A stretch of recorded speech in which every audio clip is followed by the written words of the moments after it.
Nick Whalen, John McKechnie here with you from RotoWire NFL Week 10 betting edition of the RotoWire Fantasy Football Podcast.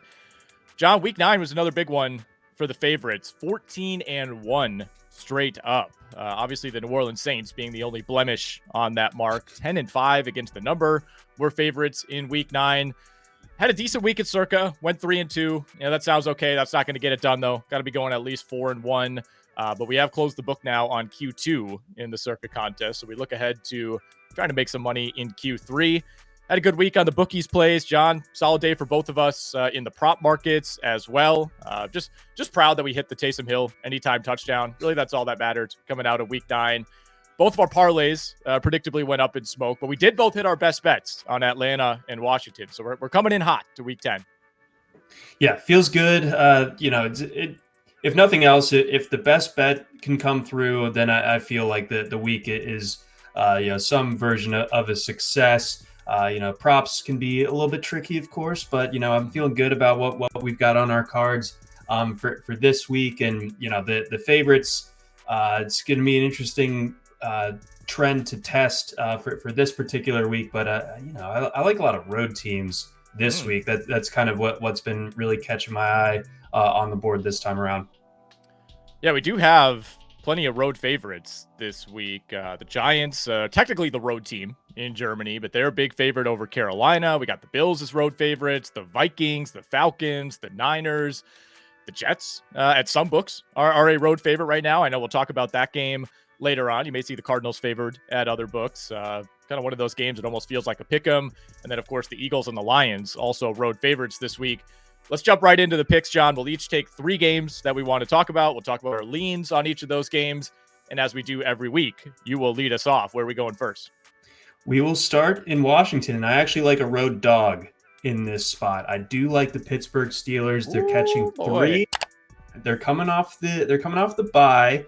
I think the offenses looked much more normal than the previous iteration under Justin Fields. I think it's more legitimate that way. I'm not sure if Marshawn Lattimore is going to be ready to go on the other side for Washington. I think that's a big play for them going forward, but this week, not quite so much. Some stats, Tomlin's been coaching since 2007, so that we got a pretty meaty sample here, 26-6 straight up against rookie quarterbacks. And if he wins straight up here, then he obviously covers. Jaden Daniels, not your average rookie quarterback, but even still, although oddly enough, one of those losses straight up to Dorian Thompson-Robinson last year. Yeah. Kind of memory hold that game, but that's that. If there was like one thing that kind of like makes me a little bit queasy, he's like, how the heck did that happen? But Tomlin as a road dog, the trend also very strong, 41-28 and 1 against the spread. I love the Steelers defense, and I think that while it's a mark in Washington's favor that they've turned it over 3 times through the first 9 weeks of the season. Turnovers are a thing that are a finicky business, folks. They are volatile, and regression, I feel like, could be coming. And I think that the Steelers, that's the best defense that Washington has played this year. You get some turnovers. How does Washington respond when they turn the ball over? I'm concerned about that. I'm concerned about that Washington offensive line against Pittsburgh, a well-rested Pittsburgh team at that. So everything's pointing me in the direction of black and gold this week.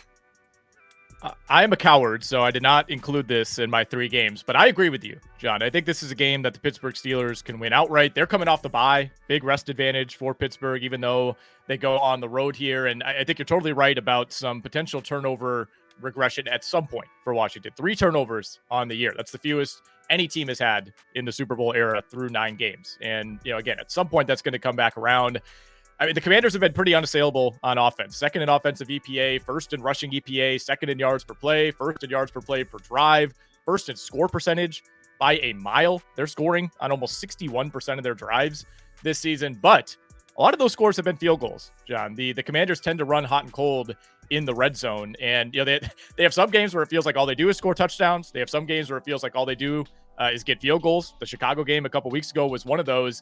They're going up against a Pittsburgh defense that is number 1 in terms of holds in the red zone, opponent score percentage, or at least opponents not scoring touchdowns. So I think that's a mark in the Steelers' favor. And, this Washington defense, I think, feels like it's getting better and better each week. Obviously, you tack on Marshawn Lattimore to that secondary, but they're still dead last in terms of yards per carry allowed to running backs on the season at 5.2, 28th in rush defense EPA.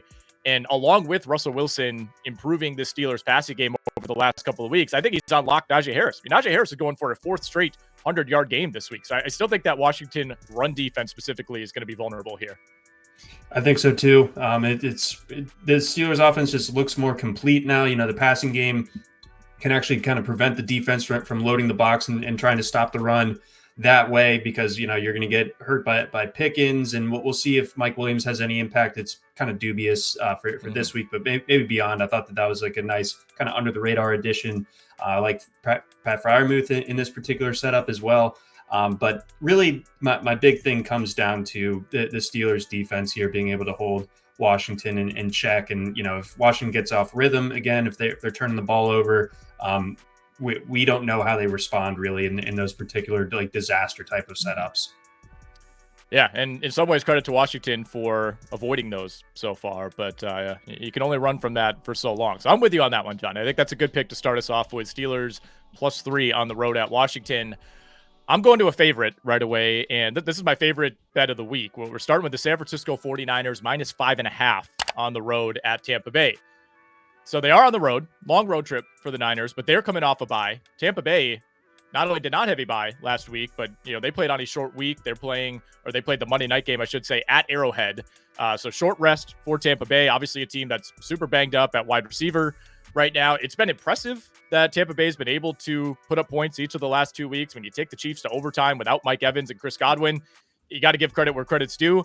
I just think regression's coming at some point for this offense. I think the Niners have had 2 weeks to prepare for this Baker Mayfield attack. Obviously, you're getting Christian McCaffrey back. You still have capable options behind him, even if McCaffrey isn't, cleared for a full workload.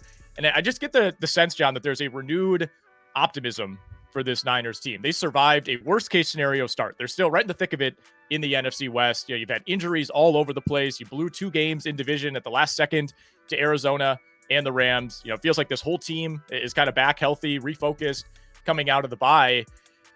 And the Tampa Bay offense, for as impressive as it continues to be, the defense is a real problem here. The defense has given up well over 400 yards of offense on average over the last 5 games. The run defense is bad. The pass defense is bad. I think this is a game where the Niners probably get to 30 points, and asking Tampa Bay to keep up with that, again, without those receiving options for a 3rd straight week, I just don't see that happening. And one more stat I'll throw out there. For as disastrous as this first half was, all the injuries, all the weird games that the Niners played, they are still number 2 in the NFL in yards per play.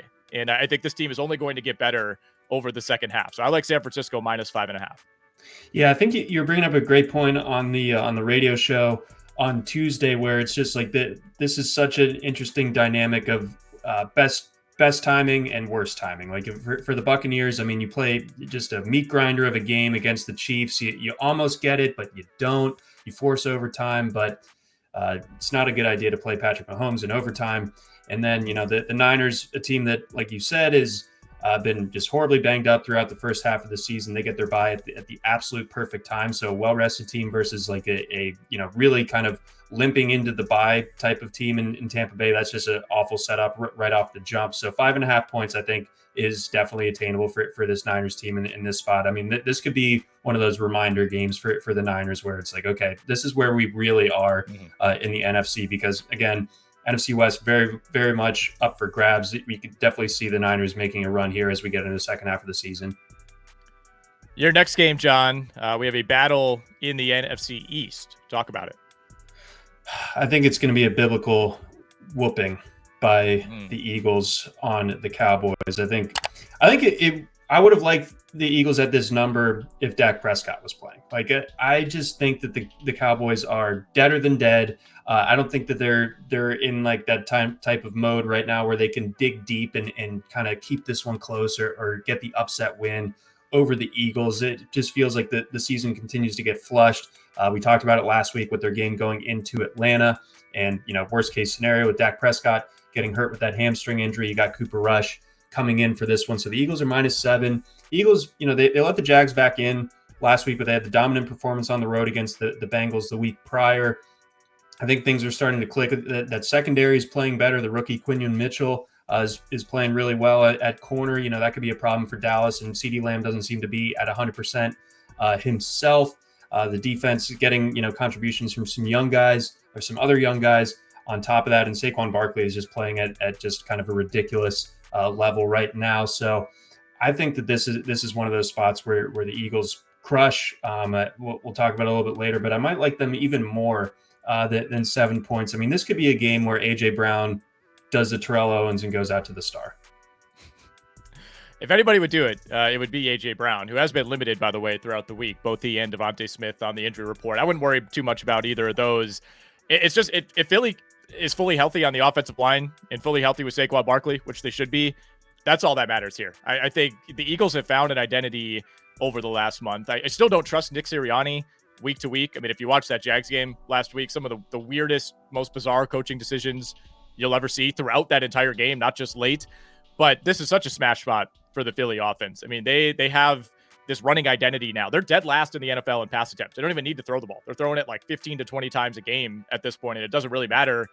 Saquon's running wild. Jalen Hurts is running wild. They've run for at least 160 in 3 straight games, well over 200 yards in 2 of those against the Giants and the Jags last week. And we know Dallas can not only not run the ball offensively, they're also dead last in rush defense EPA in the NFL this season. They are worse than the Carolina Panthers, John, at stopping the run. And we'll see if they get Micah Parsons back. Yeah, that matters. That certainly helps. I don't think it helps all that much. You still got a backup quarterback. Like you said, CeeDee Lamb not going to be 100% here. Trayvon Diggs has been limited to begin the week. I mean, Dallas has given up 4.6 yards per carry, almost 150 yards per game on the ground. They gave up 223 to the Niners, 185 to the Lions, almost 300 to Baltimore earlier in the season. So the only thing that really scares me here, John, is it's such an obvious smash spot for Philly that I wonder if it's a little too obvious, but it's Philly or nothing here for me. I can't really make a case for Dallas, even with a reasonable backup quarterback in Cooper Rush. Exactly. And if you look back to just kind of the season long through lines for betting purposes, road favorites have done extremely well, especially in recent weeks. And I think that continues in this particular spot with Philly. So I will be very surprised if Dallas keeps this one competitive. For my second game, John, we are going down to Duval County down in Florida. That's where the Jacksonville Jaguars will be facing the Minnesota Vikings this week. Jaguars, they are wearing their new white helmets, so we need to factor that into the handicap. But we have seen some big line movement just in the last 20 minutes or so, John. I got this at 4.5 earlier today. It is now 6.5 in favor of Minnesota. We got some news. Trevor Lawrence trending toward sitting out this game, which is obviously huge for Jacksonville. And we could quibble about Trevor Lawrence's play this season. I'm still, more pro than anti when it comes to Trevor Lawrence. And when the other option is Mac Jones or CJ Beathard, who they just signed to the 53-man earlier this week, that is a huge, huge drop-off. We've seen Mac Jones in a couple of blowouts this year, and every time he's come in, he just gets sacked immediately. Yeah. He has no mobility whatsoever. I know maybe there's still some lingering intrigue with Mac Jones, but it's a massive, massive downgrade from Trevor Lawrence. It's still a banged-up Jaguars team. They just traded their left tackle last week.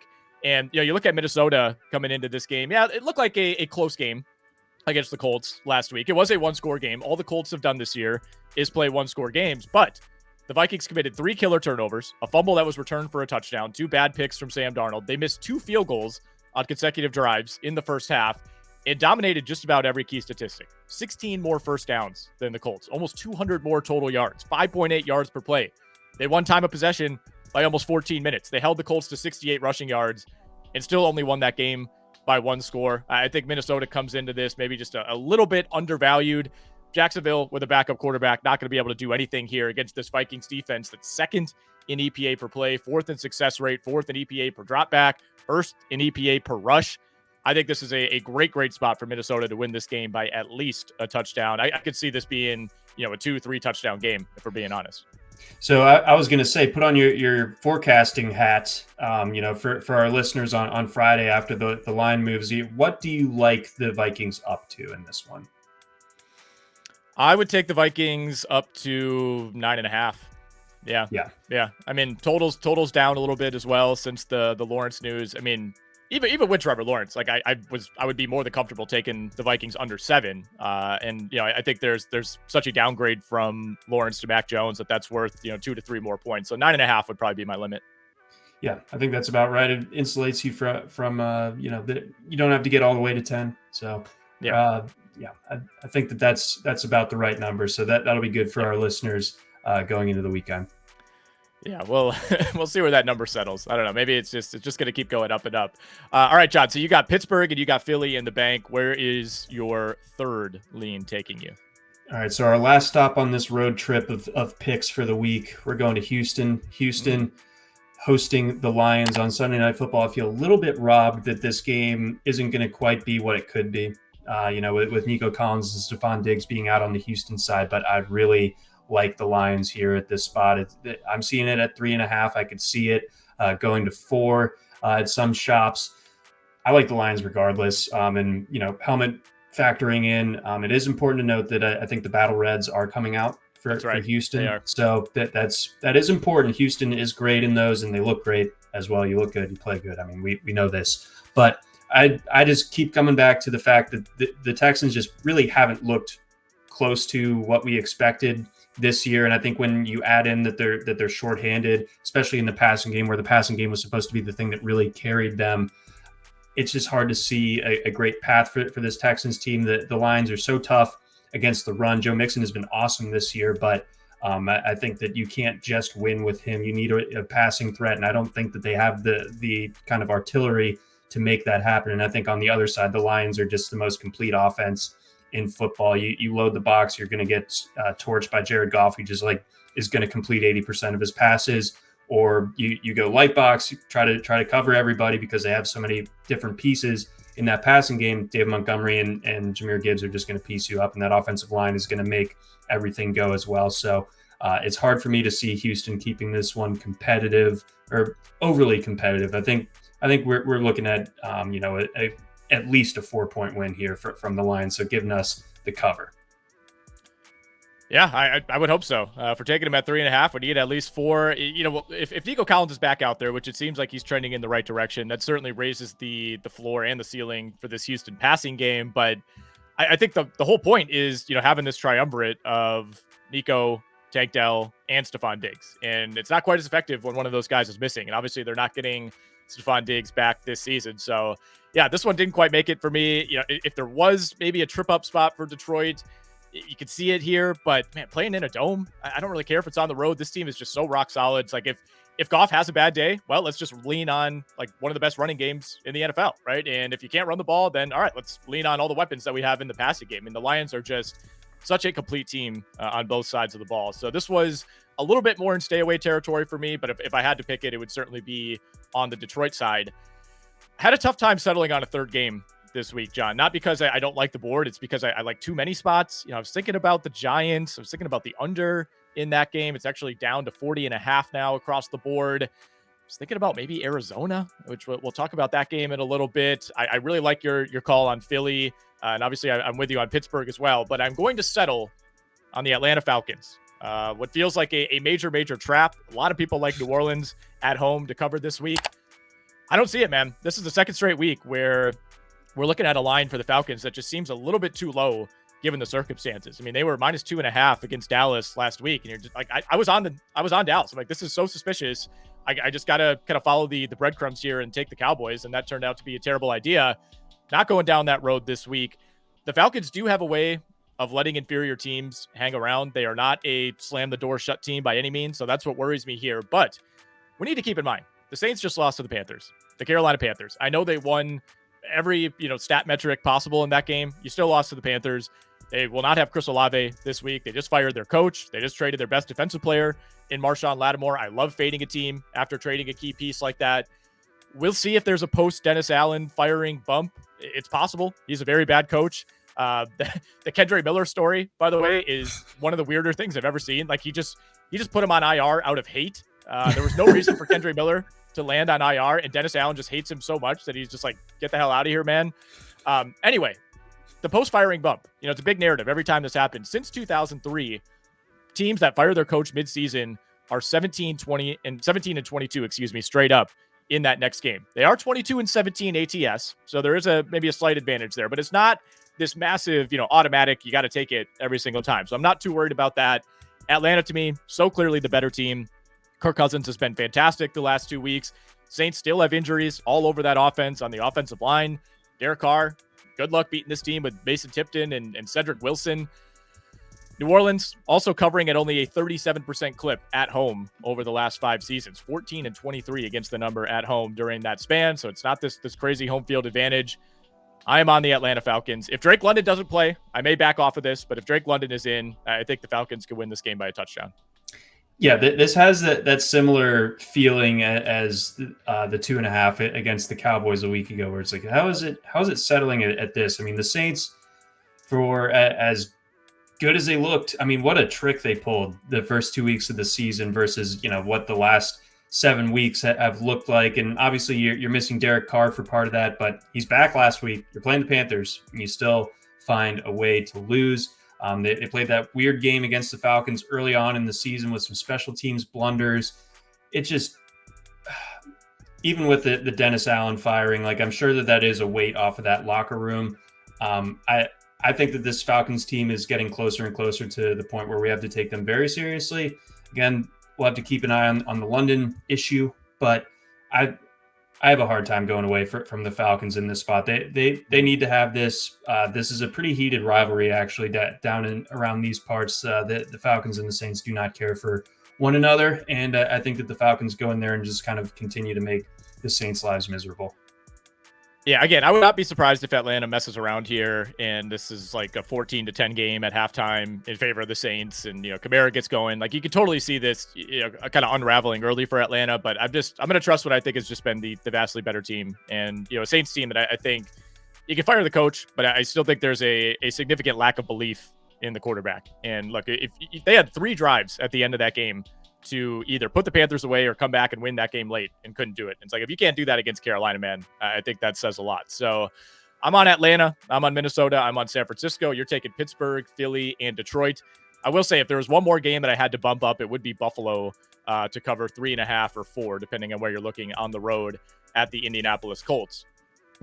John, let's talk about the prop market this week. I always use the RotoWire Picks app. You can go check out rotowire.com/picks on the website as well, especially if you're playing on something like Underdog or Sleeper, DraftKings Pick 6. It gives you leans on all those player prop games.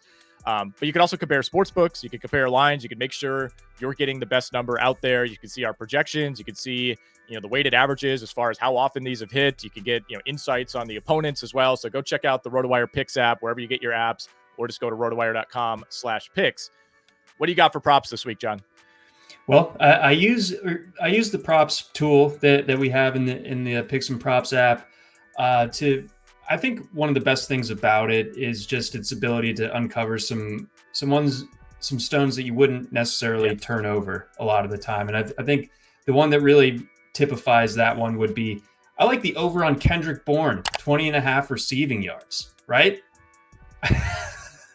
I'm not perusing the sportsbook app generally looking for Kendrick Bourne props, but the Picks app is just screaming at me, buddy, we got to go over 20.5. And you know what? I've got to agree. He had over 40 receiving yards this past week. You noted on the recap pod on Monday that this is a Patriots wide receiver group that has been kind of shuffling, trying to find its right balance, its right rotation. Bourne now being back in the fold, he has a steady presence within that. I think 20.5 yards is not a ton to ask from him, even in a somewhat tough matchup. Still waiting on the odds on this one, but whenever it comes up, this dovetails with what I was talking about with the Eagles. I like Saquon Barkley, 2 or more touchdowns. I'm guessing that's going to be around 5-1 based on some of the other 2+ touchdown scores out there. I like Kyler. Kyler's been a bit of a kryptonite for me. I continue to believe in him, but the numbers keep getting lower. And at 188.5 passing yards, I can't pass that up, even against the Jets defense. So at home, 188.5. I like the over. I like George Pickens for an anytime touchdown at plus 200. And then sort of a lame one to round us out here. Give me David Montgomery, anytime touchdown, minus 140. God, so lame. So lame, John. I can't believe you would give out that David Montgomery anytime touchdown.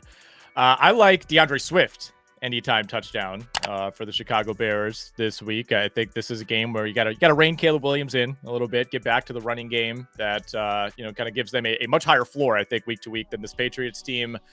Sam Laporta, anytime touchdown, plus 215. He's 12-1 if you want to go first touchdown on Laporta. And the thinking here is that Houston has given up an NFL high 14 touchdowns to the tight end position on the year.